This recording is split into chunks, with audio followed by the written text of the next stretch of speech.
네, 뉴스파이팅 2부 뉴스를 파헤치고 전망하는 뉴스파전 이어가겠습니다. 김재원 전 국민의힘 최고위원 나와주셨습니다. 어서 오십시오. 안녕하세요.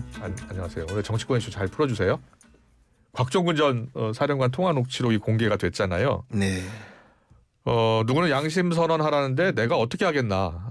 내가 살려면 나보고 양심 선언하라는데 얘들이 다 사정을 하는데 그래도 뭐 내란죄로 엮겠단다는 이야기를 한 겁니다.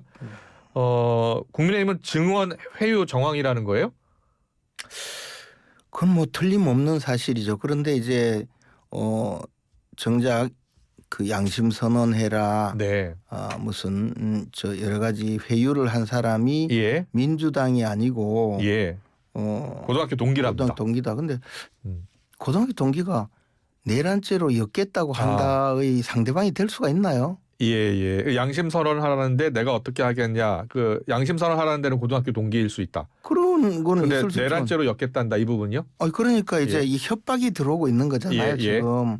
이분은 특전사령관은 과거에 우리가 보면 아주 무시무시한 그 최첨단의 무기와 네. 전투력을 갖춘 예하 부대를 지휘하는 그런 군 지휘관인데 그러기에는 그런 이미지보다는 굉장히 좀 소심하고 그 순수한 분 같아요. 그런데 이런 분에게 당신 내란죄로 엮겠다고 하고 거기다가 자기 지금 그 경제적 여건에 대해서 굉장히 고민을 하잖아요. 뭐 자식도 돌봐야 되고 나 돈도 없고 변호사 선임도 아들 딸내미 어떻게 먹고 사나 걱정이다라는 이야기. 네, 그 정도. 그리고 그 부연해서 나중에 설명한 거 보면 뭐 집을 사고 하는데 대출금이 많고 뭐 이런 이야기도 있다고 하는데 그러면 이분에 대한 심리적 압박을 가한 분들은 동생이나 친구는 아니라는 거죠. 근데 변호인 측 입장을 보니까요. 이 내란죄로 엮겠다는 건 그 당시 정치권의 기사를 보고서 한 이야기라고. 뭐 어쨌든 하여튼 지금 저렇게 이야기하는 것조차 저는 저분이 지금 어느 정도를 진실을 말하고 있는 건지 그에 대해서 우리가 좀 더 진지하게 고민을 해봐야 되는데 결국은 제 이야기는 뭐냐면 이분이 이야기하고 있는 모든 것이 다 사실을 말한 거냐 자신이 과거에 경험한 내용을 그대로 이야기한 거냐 아니면 뭔가 진술 과정에 좀 의도가 개입되었느냐 이것에 대해서 이야기하거든요. 그런데 분명히 민주당의 변호인을 선임해 주려고 만나게도 해줬고 나중에 또 그 공익신고자의 지위를 만들어줬어요. 그래서 공익신고를 하면 형을 감면받는다 하니까 크게 흔들렸을 수도 있고 민주당 의원들의 요구에 부응해서 최소한 그 김병주 의원이 당시에 밝히기는 자기가 부대를 방문했는데 우연히 만나서 무슨 대화를 해서 이런 사실을 알았다고 발표했지만 적어도 그건 아니거든요. 사전에 질문지도 주고 그 계엄령이 해제된 날 선포된 날이 12월 3일이고 해제된 날이 12월 4일인데 12월 5일 새벽에 곽 사령관의 여러 가지 지금 그 심적 그 혼란을 겪어가지고 부하들이 공간에 가서 전부 다 거기서 의논을 하고 김병주 의원 유튜브에 출연하기로까지 결정을 했다는 거거든요. 그리고 나서 국회에 나타난 것은 한참 후에요. 그리고 제일 먼저 나타난 것은 역시 김병주 의원 개인 유튜브였고요. 거기서 눈물 흘려가면서 이야기를 했거든요. 그러면 이 과정에서 그리고 그 후에 진술이 왔다 갔다 한 것도 드러나 있고 그러면 이 과정에서 곽 사령관이 지금까지 한 내용의 그 진술의 내용이 과연 어느 정도 진실이냐에 대해서 분명히 의심스러운 거고 거기에 진술에 오염이 있다는 것도 틀림없는 사실이거든요.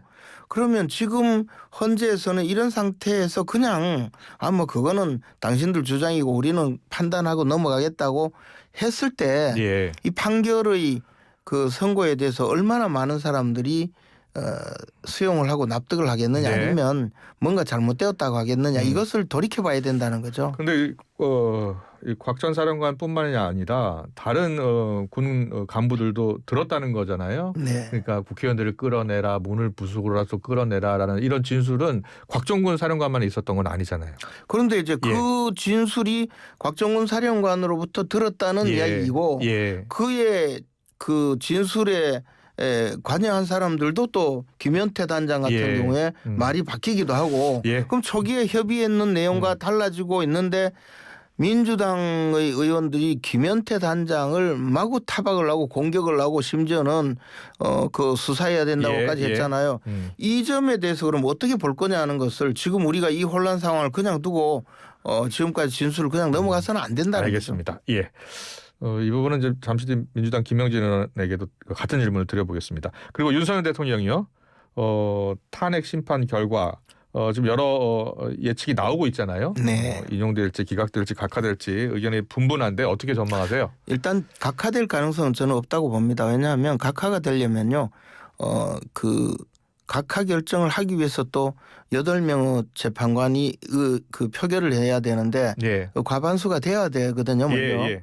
그런데 이 헌법재판소는요. 다른 재판소하고 달리 지금 4명의 재판관은 어디로 갈지 이미 정해져 있어요. 예. 이것이 판결이 부당하다는 거죠. 대한민국 재판소 중에 어느 쪽은 누구 선고할 것인지 지정돼서 알려져 있는 이 우리법 연구회 출신들 국제인권법 연구회 판사들이 어떤 결정을 내릴 거라는 것이 너무나 명확하게 지금까지 해오기 때문에 그래서 그 편파적이고 불공정하다는 평을 받는데 이분들은 절대 각하가 아니라고 주장할 것이 너무나 명확하니까 각하 결정은 되지 않을 거고 인용 아니면 기각? 예. 네, 인용 아니면 기각인데 저는 기각될 가능성이 좀 더 높다고 봅니다. 4명은 어차피 무슨 그 수단을 써서라도 인용을 하려고 하겠지만 나머지 4명 중에서 적어도 한 3명 정도는 기각을 그 주장해서 적어도 5대3 정도 기각되지 않을까 그렇게 예상하고 있습니다. 네. 곽정근 사령관 통화 녹취록이 공개되면서 오세훈 시장은 심판 변론 좀 재개해야 된다라는 주장을 펴던데 거기에 대해서는 어떤 생각이세요? 그 부분에 대해서는 헌법재판소가 판단을 하겠지만 그와 전혀 다른 관점에서 심평 변호사가 글 쓴 게 하나 있어서 제가 눈에 띄었는데요.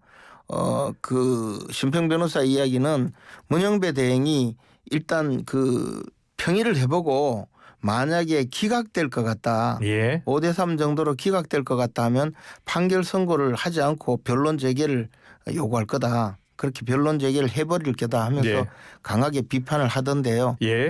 뭐 그런 결과로 그러니까 변론 재개 명분을 쌓는데 또 우리 곽 사령관의 저 이야기를 시비 걸 수가 있겠죠. 그래서 기각 판결을 하지 않고 끝까지 버티면서 40여 인명을 기다릴 거다. 뭐 그런 주장을 하더라고요. 알겠습니다. 뭐 여러 가지 의견들이 엇갈리고 있으니까요. 일단은 김재원 최고위원은 기각될 가능성이 더 높다라고 보고 계신 거예요. 알겠습니다. 민주당 비공개 최고위원회에서 최상목 대행 관련해서요. 지금 마은혁 재판관 후보자를 임명하지 않고 있는데 탄핵에 대해서 논의하기로 했다고 합니다.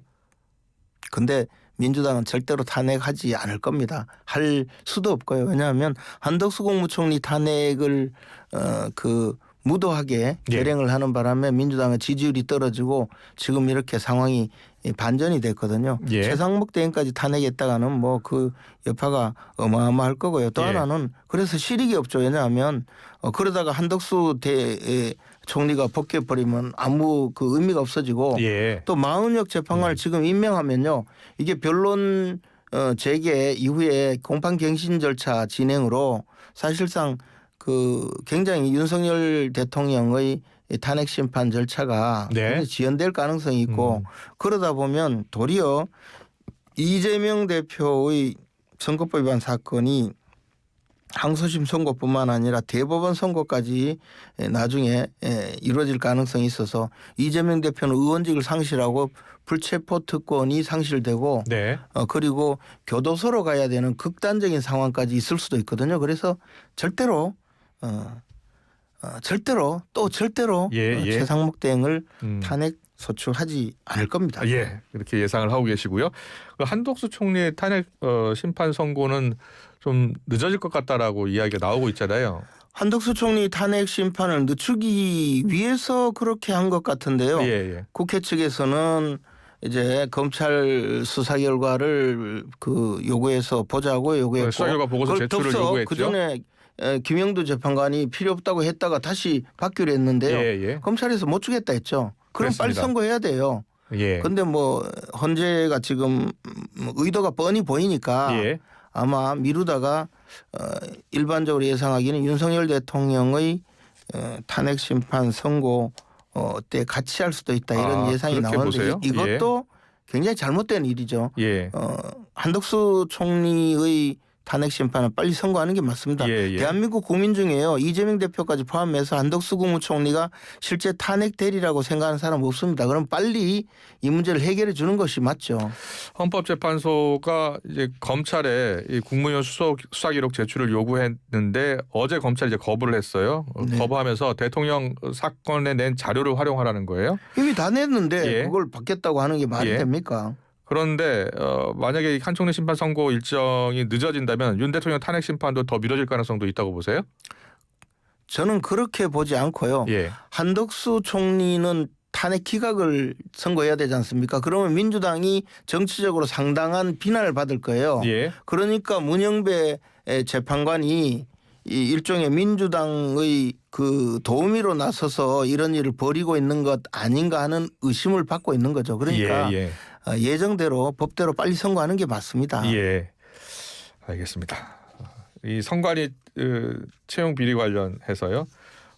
청문회에서 여야 의원들이 채용 비리자들을 파면시켜야 하는 것 아니냐라고 했는데 선관위는 일단 우선적으로 직무 배제를 했고 본인의 결정을 기다려야 한다라고 하더라고요. 선관위는 정상적인 집단이 아니라고 봅니다. 한번 생각해 보시죠. 우리가 과거에 숙명여고 그 교사와 딸들의 그 내신 조작 사건이 있었지 않습니까? 그러면 예를 들어 부정한 시험에 들어간 그 자녀들도 사실은 정답을 알고 시험을 그 응시한 거잖아요. 그러면 그 사실 그 어린 학생들까지 형사처벌하는 거 저는 굉장히 마음이 아팠는데 그런 형사처벌을 했거든요. 이 사안에 생각해 보시죠. 자녀를 불법 채용할 때 자녀들도 그 사실을 알아요. 가서 우리 아버지 누구라고 이야기 다 했어요. 그럼 공범들이에요.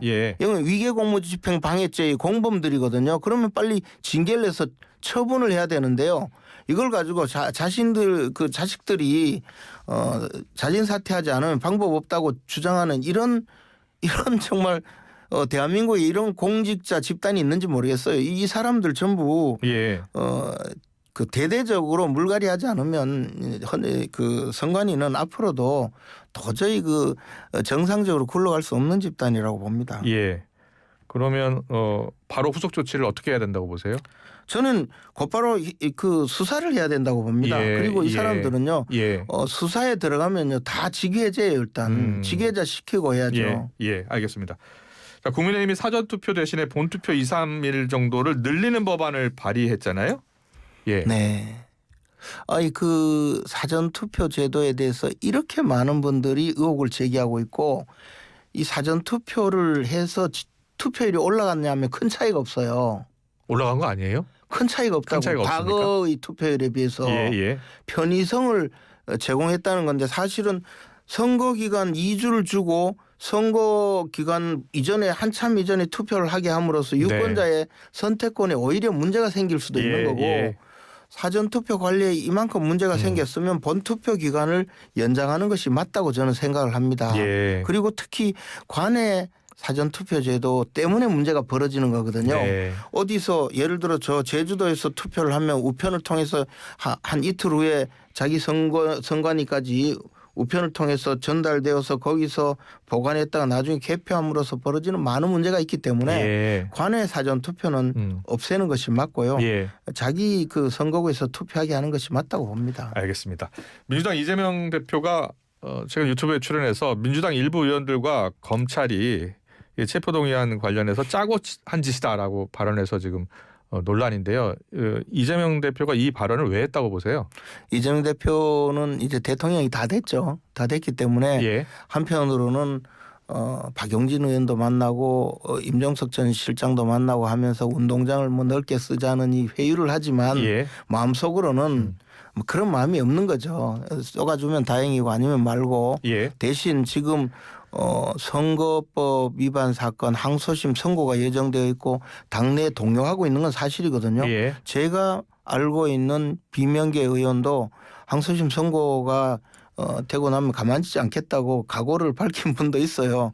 그 움직임을 왜 모르겠습니까? 그러니까 벌써 경고하고 있는 거죠. 예. 그때 나 체포동의안 가결시킨 사람들 검찰하고 짜고 했다. 예. 사실은 검사들이 무슨 야당 대표 구속시키는데 야당 의원하고 내통을 해서 이런 일을 하겠습니까? 예, 예. 말도 안 되는 이야기를 이재명 대표가 알 텐데 이렇게 자신이 그 굉장히 마음속으로 적개심이 불타고 있다는 것을 은근히 내포함으로써 예. 실제로 이런 이야기를 해서 당내에서 좀 파란이 일어나면서 벌어질 수 있는 약간 부작용 정도는 감수하면서 예. 이미 민주당 내에서 나는 일극 체제를 갖추고 있기 때문에 그 정도의 부작용은 전혀 두렵지 않다. 당신들 조금이라도 허튼 수작 부리면 가만두지 않겠다 이런 경고라고 봅니다. 예. 비명계를 향한 경고로 보시는 거군요. 그렇죠. 예. 공포 정치죠, 뭐. 예. 일각에서는 보니까 이제 조기 대선이 이루어진다면은 복귀적으로 경선이 시작될 거 아닙니까? 네. 그래서 이 관련한 경선의 대응 차원이다라는 이야기도 나오고. 그 경선 대응이라는 것이 바로 조금이라도 다른 모습 보이는 사람 가만두지 않겠다는 모습이거든요. 나와서 이 발언이 문제되고 나서 그 언론의 인터뷰가 잠깐 있었는데요. 네네. 거기에 대고 비명계 의원들이 좀 이 말에 대해서 다른 생각이 있더라 이렇게 질문을 하니까 비명계 그런 게 아직도 있냐고 말하잖아요. 예. 그러니까 그런 사람들 없을 텐데 이 정도로 다 쫓아내는데 뭔 소리야 하는 정도의 그 오만한 얼굴을 보면 저게 어떤 의미로 한 것이다라는 것이 예상이 되죠. 이재명 대표가 이런 이야기를 했을 때 그 부작용 같은 걸 예상하지 못했겠습니까? 저는 그것까지 충분히 예상하고 내부적으로 저지른 하나의 경고성 공포정치라고 봅니다. 알겠습니다. 잘 들었고요. 한동훈 전 대표 이야기 해볼게요. 한동훈 전 대표가 윤 대통령에게 인간적으로 미안하다라고 하더라고요. 어떻게 들으셨어요?